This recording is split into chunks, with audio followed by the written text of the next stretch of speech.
Imagine finding a way to tweak exactly one tiny moment in your day, just one isolated action. Right. And as a direct result of that single optimization, your annual salary goes from, say, $27 million to roughly $54 million. Which is just insane to think about. It really is. I mean, no drastic overhauls, no extra hours at the office, just one calculated adjustment that effectively doubles your net worth. Welcome to today's deep dive, where we're looking at the exact math behind that reality for you. Yeah, and how a highly structured, data-driven system is exposing a massive blind spot in modern sports performance. Exactly. We are dissecting a system known as the Puttalyze performance concept. Right, which is this fascinating framework developed by two specific experts Yeah. who basically looked at the murky, intuition-based world of golf and decided to replace guessing with hard physics. Yeah, Henrik Jensch and Paul Jordan. Exactly.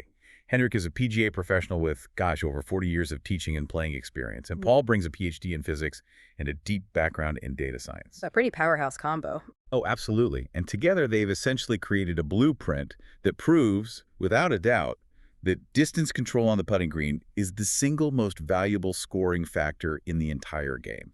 Yeah, and the math backing this up is just staggering. I mean, before we even explore the mechanics of how Henrik and Paul are, reprogramming golfers' brains, we have to look at the financial and competitive chasm created by just one single stroke. Right, because that's the core of it. So let's start at the absolute peak of the sport. We ran the numbers on Scottie Scheffler. He is the ultimate benchmark right now. Oh, completely optimized from tee to green. Exactly.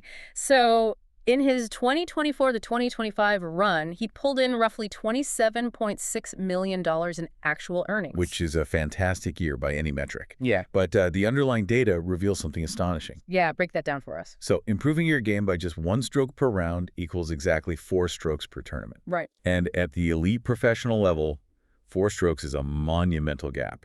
I mean, if Scheffler had found just one more stroke per round during that historic season, his earnings wouldn't just see a marginal bump. No, they would explode. Exactly. They'd skyrocket to somewhere between $49 and $54 million. Wow. Wait, so that is a $22 to $27 million increase. Just from one stroke per round, yeah. Which means he is literally leaving tens of millions of dollars on the table. And, he wouldn't need to completely rebuild his swing mechanics or spend hours in the gym trying to add 10 miles per hour of club head speed to get it. Not at all. He just needs to optimize that one single stroke. But let's bring this down to earth a bit, because obviously we aren't all Scottie Scheffler. What about the guys grinding it out in the middle of the pack? Sure, yeah. Let's take a solid tour player, someone like Matty Schmid. He's making regular cuts, having occasional top finishes, and earning a very respectable 2.1 million euros a year. Right, and for a player in that mid-tier, finding that single stroke behaves a bit differently on the leaderboard. But honestly, the lifestyle impact is arguably even more profound. How so? Well, think about Matty Schmidt sitting in the clubhouse on a Sunday afternoon. 4 strokes over the course of a tournament moves him from a forgettable tie for 30th place, deep into the top 15. Right, that changes everything. Or, more importantly, it takes a solid top 5 finish and turns it into an outright victory. Which is huge. Exactly. Right. The math modeling his season shows that a one-shot per round improvement bumps his earnings from 2.1 million to between 4.5 and 6 million euros. Wow. He nearly triples his income. So if I'm a listener, right, whether I'm trying to break 90 on a Saturday morning or manage a professional career, my first question is, where is that stroke hiding? Naturally. Because people assume that to drastically drop their handicap, they need to hit the ball 30 yards further off the tee. Or they want to crush the driver. Yeah, exactly. But finding one stroke on your drives requires a massive biomechanical overhaul. Henrik Jensch and Paul Jordan's thesis is that this golden stroke is hiding in plain sight on the putting green. Yeah, specifically buried under the concept of feel. Right, feel. Their core philosophy is built on a very specific, indisputable statistic, which is that over 80% of putting errors are distance-related. 80%. 80%. So when you watch a golfer step up to a putt, stare at the grass, take a couple of practice swings, and try to, feel the shot, they are fundamentally flawed from the start. Because feel is just a euphemism for guessing, right? Exactly. Feel is guessing. And the harsh reality of competitive sports is that you cannot consistently execute a guess. Right. I mean, trying to read a green without locking in your exact speed first is like trying to solve a complex math equation where all the numbers are variables. Oh, that's a perfect analogy. You cannot possibly solve for the break, how much the ball will curve if your speed is just a wild, intuitive guess. Because the physics of the green dictate everything. Let's look at the geometry of the cup itself. Okay.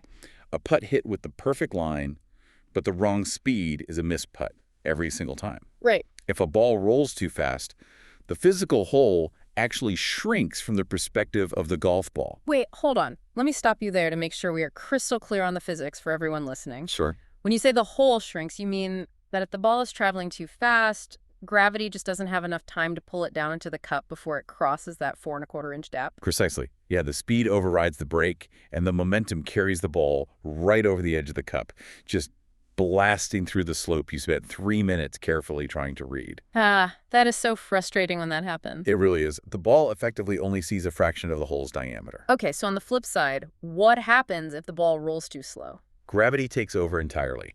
The ball loses its forward momentum, dives aggressively down the slope, and falls completely off your intended line. So it just wanders away. Exactly. Without knowing the correct length, which is your precise distance control, you cannot accurately define your target line. It is physically impossible to pick an aim point if you don't know the speed the ball will be traveling when it gets there. Which brings us to the core of Henrik and Paul's solution, right? The Puttalyze speed model. Yes. Because they didn't just point out that feel is flawed, they quantified the exact alternative. They did.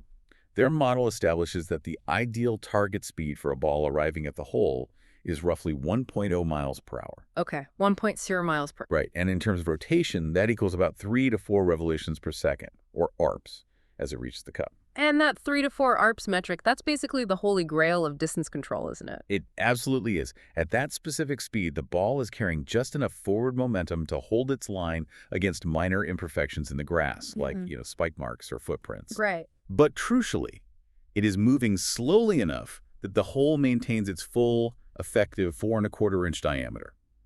If the ball touches any edge of the cup at 1.0 miles per hour, gravity will successfully pull it in. But getting the ball to arrive at exactly 3 to 4 ARPS involves a really complex chain of physical events, doesn't it? Oh, yeah. I mean, most golfers just think about hitting the ball and watching it roll, but the Puttalyze concept breaks down the entire lifespan of the putt. You've got impact, launch, skid, true roll, start line, and break. Yeah, there's a lot happening in a fraction of a second. Break that down for us. How do those initial phases actually dictate the final distance? That's a great question, because the first few inches of a putt are where distance control is actually born. Really? Yeah. A putter face has a few degrees of loft. So at impact, the ball actually launches slightly into the air to get out of the depression its own weight makes in the grass. Oh, wow. I never thought about that. Right. And when it lands, it doesn't immediately roll. It skids. It slides across the grass until friction finally catches it, and it transitions into a true roll where it tumbles end over end. Okay, so where does Puttalyze come in? Well, Henrik and Paul's system focuses on standardizing that launch and skid phase. Yeah. If your skid length is wildly inconsistent because you are relying on feel. As we established, it's just guessing. Exactly. Then the point where true roll begins is unpredictable. And if true roll is unpredictable, your distance control is non-existent. Which sounds incredibly mechanical. And this is where I have to push back a little on the Puttalyze philosophy. Go for it. Because golf is deeply rooted in natural athleticism. People romanticize the art of trusting your gut, tapping into your human instinct. Are Henrik and Paul actually suggesting that our natural human instinct is a liability on the putting green? They're suggesting exactly that. Really? Yeah, our human instinct actively works against us on the golf course. Evolutionarily, our brains are wired to be protective, to keep us safe from danger. When you stand over a 40-foot downhill putt, your conscious goal is to get it close. But your subconscious instinct is terrified of hitting it too hard and leaving yourself a 10-foot putt coming back. Oh, so the brain essentially panics and hits the brakes. Yes, exactly. Subconsciously, your brain decelerates your hands just before impact. Your instinct literally lies to you to keep you safe. That makes so much sense. It's the biological reason why amateurs consistently leave long putts woefully short all day long. The conscious mind says hit it to the hole, but the biological instinct says don't do anything reckless. That is fascinating. We are literally fighting our own evolutionary wiring. We are. So instead of just telling a golfer to, hit it harder, Puttalyze goes deep into neuroscience to fix this. They do? They talk about training the cerebellum using something called feed-forward calibration, but But hold up, feed-forward calibration sounds like robotics. What is the brain actually doing there compared to how we normally learn? Let's use an everyday analogy. Feedback is touching a hot stove, feeling the burn, and pulling your hand away. You react after the result. Right. Feed forward is when you look at a gallon of milk on the counter and reach to pick it up. Before you even touch it, your brain has calculated its weight and calibrated the exact amount of muscle force required to lift it smoothly. Oh, I see. Yeah, if the jug is empty, you accidentally throw it into the ceiling because your feed-forward calibration was expecting 8 pounds. Okay. So Henrik and Paul are training the golfer's brain to anticipate the exact force required for the putt before the stroke even begins, rather than reacting to a bad putt after the fact. Correct. The cerebellum is the brain's coordination and timing center. The Puttalyze system relies on teaching the cerebellum to instinctively link a specific standardized stroke motion to a specific distance, completely regardless of the pressure of the moment. Now, before we talk about how to actually overwrite that biological instinct and train the cerebellum, we should note that this system isn't just theoretical. Oh, not all. Right. If you are the type of learner who needs to see the math in action, Henrik and Paul have actually digitized this entire model. So while you're exploring these concepts with us today, you can literally start your own learning process right now. Just visit Puttalyze-app.com. Yeah, absolutely. You can also go directly to the App Store and download the Puttalyze app. It's a fascinating case study in taking these physics and putting them directly into a user's pocket. It helps you understand how aim point and their distance point system actually work in real putting situations. Yeah, the app acts as a real-time calculator for all these variables.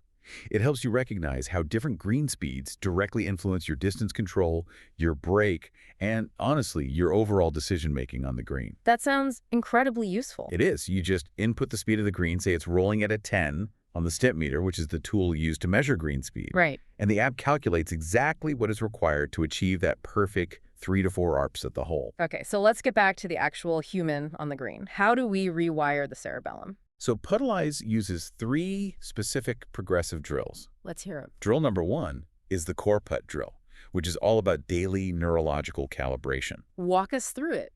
The setup is pretty simple. The golfer hits 3 balls with the exact same rhythm and stroke length. But here is the critical constraint.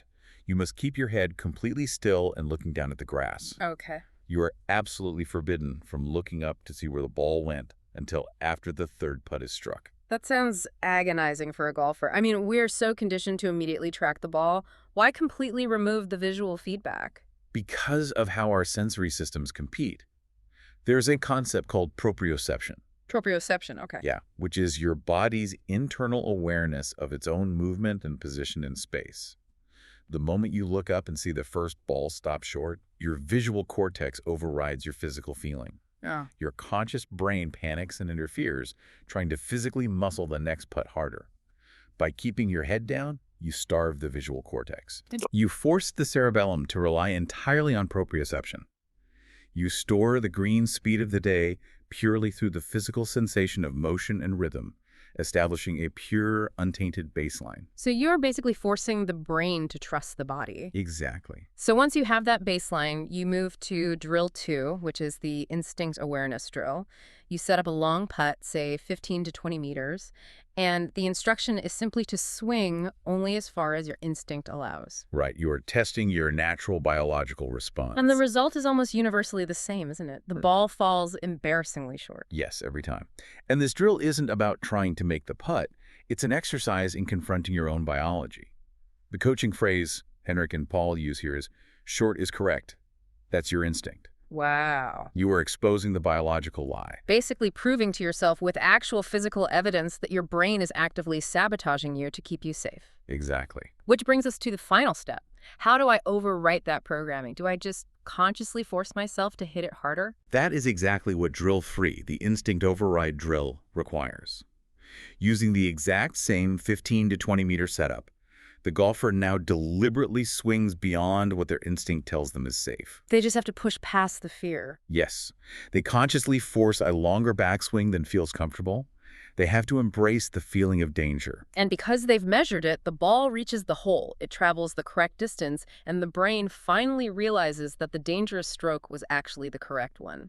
The ultimate lesson of the entire Puttalyze concept crystallizes right there. Instinct is limiting. Proper distance control requires conscious override. You are teaching your brain a new reality, replacing fear with data. I really want to look at the real-world implications of this. Because it sounds like Henrik and Paul aren't just giving players a new technique, they are fundamentally upgrading the golfer's internal software. That's exactly what they're doing. It's like moving from an old, unreliable analog dial where you just turn it and hope it's warm enough to a highly precise digital thermostat. You dial in the exact data, and the system delivers the exact temperature. That's a brilliant way to visualize it. This system closes the brain-body feedback loop. When you combine this neurotraining with the data from the Puttalyze app, you completely eliminate the guesswork. Right. Think about the psychological impact of pressure. Whether you are Scotty Scheffler trying to win a major on a Sunday or a weekend amateur trying to break 80 for the first time, pressure feeds on doubt. Oh, for sure.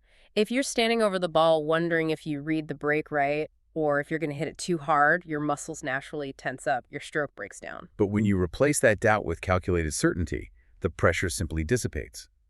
You aren't guessing.